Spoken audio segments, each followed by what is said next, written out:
Hello everyone, welcome to all of you in Exam Guru. दोस्तों, इस video में हम लोग एयरफोर्स वाई ग्रुप एग्जाम का प्रीवियस ईयर के मैथ्स के क्वेश्चंस का एक छोटा सा मिनी मॉक टेस्ट देखने वाले हैं। इसमें दोस्तों मैंने आपको जनवरी 2023 में अलग अलग शिफ्टों में जो मैथ्स के क्वेश्चन पूछे गए थे वो क्वेश्चंस एग्जैक्ट डेटा के साथ लेकर आया हूँ। तो अगर आप इस बार की एग्जाम के लिए तैयारी कर रहे हो, इस वीडियो को देखने के बाद कंप्लीट आइडिया लग जाएगा कि मैथ्स के क्वेश्चंस का लेवल कैसा रहता है और अलग अलग चैप्टर से जो क्वेश्चंस आते हैं उसमें कौन कौन से टाइप के क्वेश्चंस पूछे जा रहे हैं। वीडियो को लास्ट तक जरूर देखिए। इसके अलावा दोस्तों मैंने मैथ्स के पहले भी प्रीवियस ईयर के वीडियोज ऑलरेडी अपलोड कर रखे हैं। जिन लोगों ने उन वीडियोज को नहीं देखा है तो आप इसे देखने के बाद चैनल के प्लेलिस्ट में जाकर उसे देख लेना। चलिए दोस्तों, आज का वीडियो स्टार्ट करते हैं। सो देखो, सबसे पहले तो 22 जनवरी 2023 को फर्स्ट शिफ्ट में यह क्वेश्चन पूछा गया था। क्वेश्चन क्या पूछा गया था? 150 मीटर एक लंबी ट्रेन 6 किलोमीटर स्पीड से चलती है। एक आदमी जो कि ट्रेन की दिशा में ही आगे बढ़ रहा है, उसका स्पीड 9 किलोमीटर प्रति घंटे है। बताइए कि ट्रेन उस व्यक्ति को कितने सेकंड में क्रॉस कर लेगी। देखिए, यहाँ पर दो चीज़ें दी गई है। सबसे पहले तो एक ट्रेन है और एक व्यक्ति है, ठीक है। दोनों एक ही डायरेक्शन में मूव कर रहे हैं। ट्रेन का जो लेंथ है वो 150 मीटर दिया गया है। इसका स्पीड 6 किलोमीटर पर आवर है और मैन का स्पीड 9 किलोमीटर पर आवर है। आपको बताना है कि जब ट्रेन इधर मूव करेगा तो आदमी को कितने देर में क्रॉस कर जाएगा। इसके लिए हम क्या करेंगे, यहाँ पर हमें पता करना है टाइम ने। तो टाइम फाइंड करने का फॉर्मूला क्या होता है? टाइम फाइंड करने का फॉर्मूला है डिस्टेंस अपॉन स्पीड। डिस्टेंस हमारा कितना है? Distance 150 metre. और स्पीड हम क्या लिखेंगे, क्योंकि स्पीड तो यहाँ पर दो दिया गया है, एक व्यक्ति का स्पीड और एक ट्रेन का स्पीड। देखिए दोस्तों, यहाँ पर हमें रिलेटिव स्पीड फाइंड करना होगा।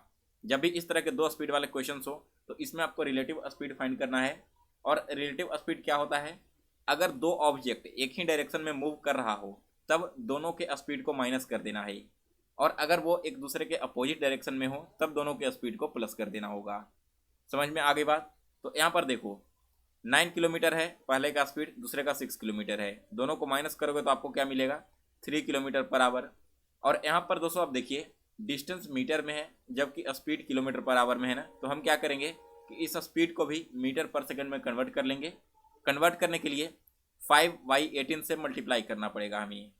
कैंसिल करोगे तो 3 से 6 टाइम्स, यानी कि स्पीड कितना हो गया? 5/8 मीटर पर सेकेंड। ये हमारा रिलेटिव स्पीड हो गया। टाइम पता करना है तो टाइम इक्वल टू हो जाएगा डिस्टेंस डिवाइडेड बाई स्पीड।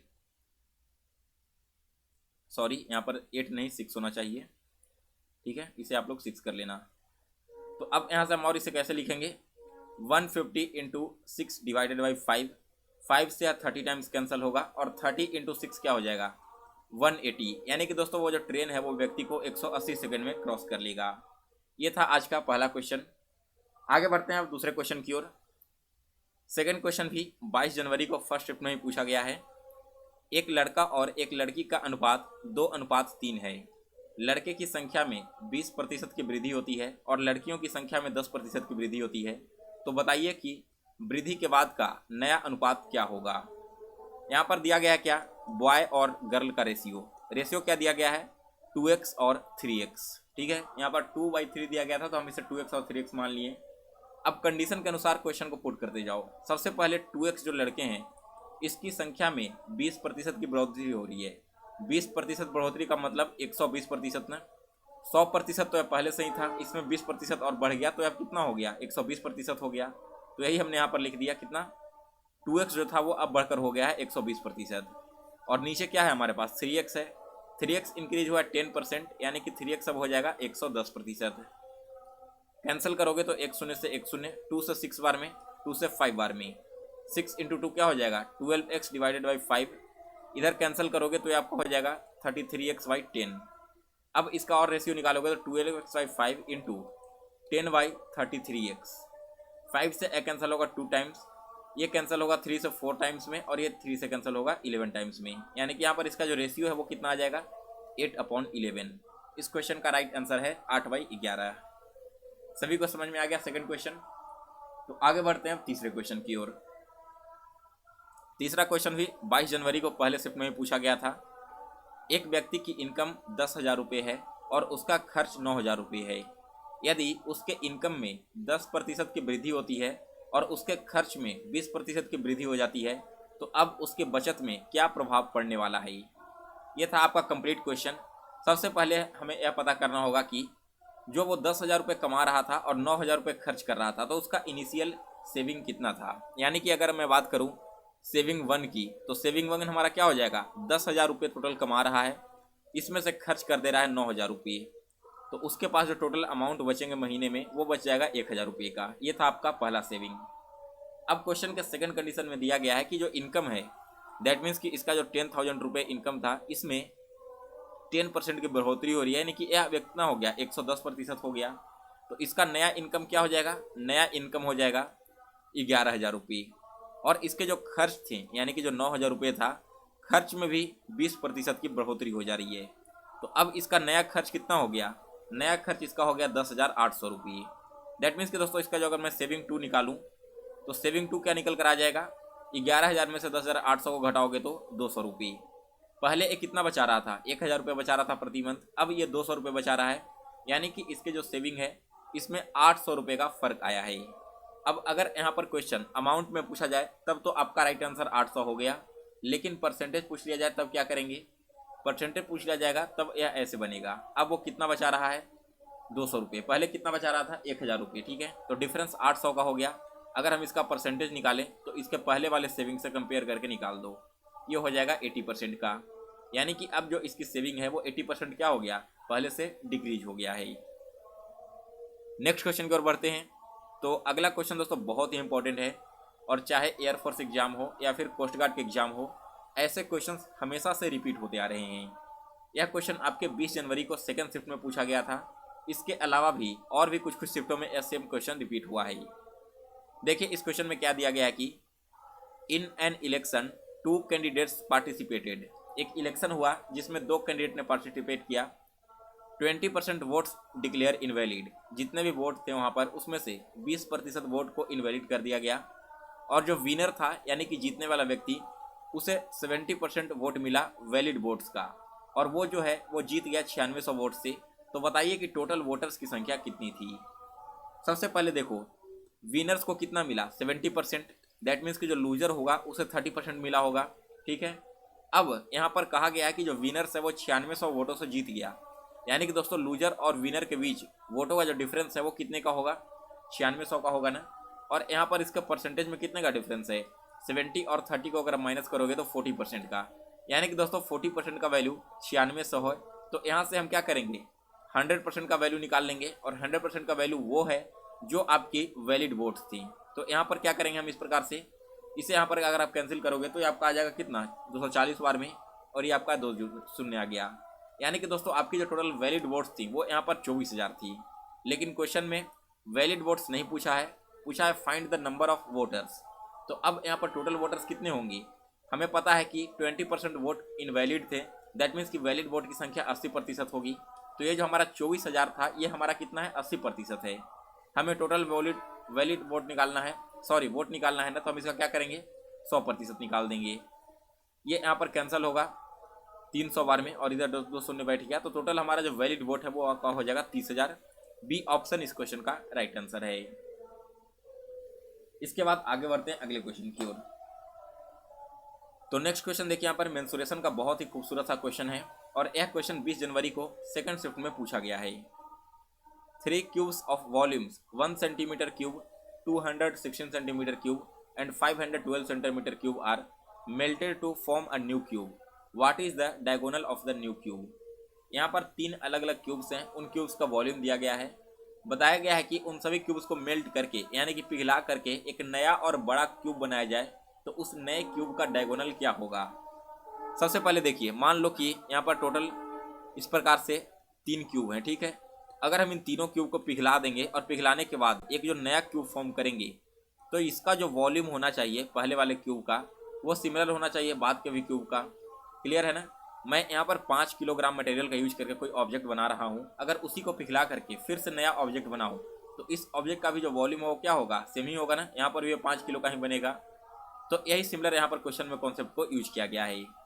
इस क्वेश्चन को कैसे सॉल्व करेंगे, तो देखिए सबसे पहले तो हमारे पास 3 क्यूब ऑलरेडी मिले हुए हैं।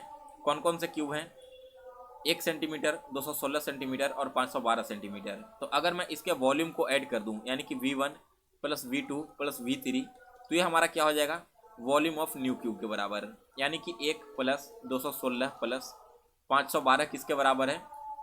Volume of new cube. इन तीनों को ऐड करोगे तो ऐड करने के बाद इसका जो वैल्यू निकल कर आएगा वो हो जाएगा 729 सेंटीमीटर क्यूब। और यह किसके बराबर है? Volume of new cube. दोस्तों वॉल्यूम ऑफ न्यू क्यूब यानी कि अगर क्यूब का वॉल्यूम का फॉर्मूला की मैं बात करूं तो यह आपका हो जाता है साइड क्यूब का।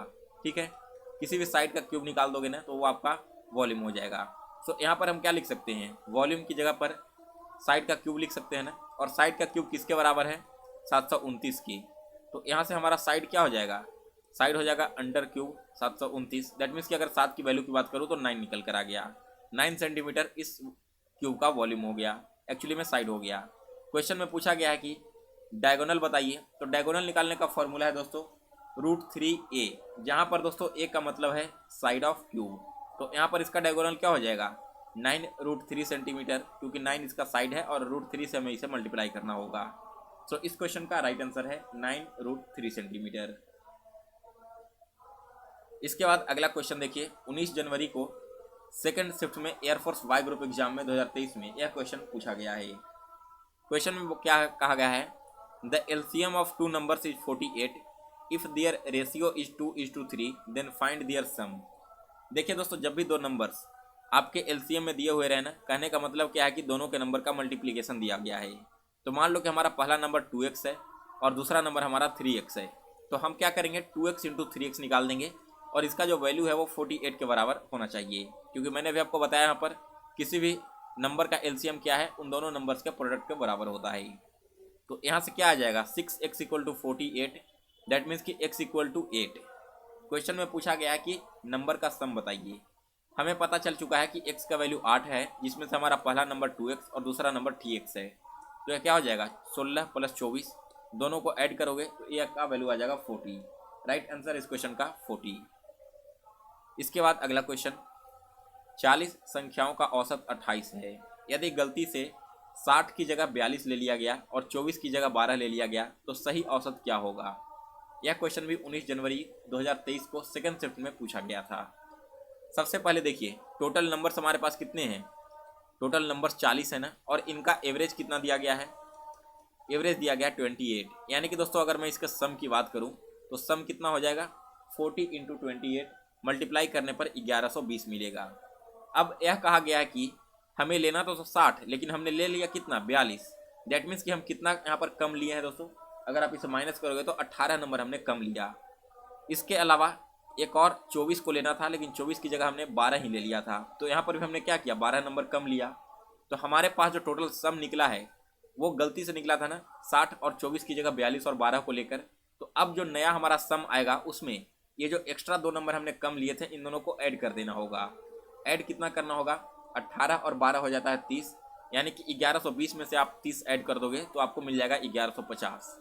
जो टोटल सम आना चाहिए 40 नंबर का वो 1150 होना चाहिए।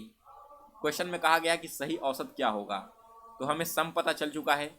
एवरेज निकालने का फॉर्मूला है total sum divided by total numbers. तो नंबर्स तो यहाँ पर 40 हैं, यहाँ पर इसे कैंसिल करोगे, 4 से कितने बार में कैंसिल होगा? ये होगा 28.75 बार में। यानी कि दोस्तों अब जो इसका करेक्ट एवरेज निकल कर आया है वो है 28.75। दोस्तों अगर आप एयरफोर्स वाई ग्रुप एग्जाम 2023 की तैयारी कर रहे हो और आपको GK, GS and current affair subject में प्रॉब्लम हो रही है तो यह ई बुक खास तौर पर एयरफोर्स वाई ग्रुप एग्जाम के लिए लॉन्च किया गया है। इसमें आपको GK, GS and current affairs के 1000 से भी ज़्यादा सुपर सेलेक्टेड क्वेश्चंस मिल जाएंगे, जो कि हिंदी एंड इंग्लिश लैंग्वेज में टॉपिक वाइज इंक्लूड किए गए हैं। इस ई बुक को पढ़ने के बाद आपको एयरफोर्स वाई ग्रुप एग्जाम के लिए जीके, जीएस के लिए कहीं भी और भटकने की जरूरत नहीं पड़ेगी और किसी भी बुक को पढ़ने की जरूरत नहीं पड़ेगी। इसे परचेज करने के लिए आप मेरे व्हाट्सएप नंबर 9430042848 पर मैसेज करके परचेज कर लेना, या फिर मैंने इंस्टा मोजो का लिंक इसी वीडियो के डिस्क्रिप्शन बॉक्स में दे दिया है, उस पर भी क्लिक करके आप डायरेक्ट वहां से परचेज कर सकते हो। सो गाइज फिलहाल इस वीडियो में बस इतना ही। अगर आपको आज का या प्रीवियस ईयर का क्वेश्चन पेपर अच्छा लगा तो इसे लाइक और शेयर जरूर करें। इसके अलावा दोस्तों अगर आप चाहते हो कि इसी तरह से मैं आपको इंग्लिश एंड जीके के भी प्रीवियस ईयर के क्वेश्चंस करवाऊं तो आप एक और कमेंट करके बता देना, मैं नेक्स्ट वीडियो उन्हीं दोनों टॉपिक्स पर अपलोड कर दूंगा। सो गाइज मिलते हैं फिर से एक नए वीडियो में। आप सभी को आपकी प्रिपरेशन के लिए बेस्ट ऑफ लक।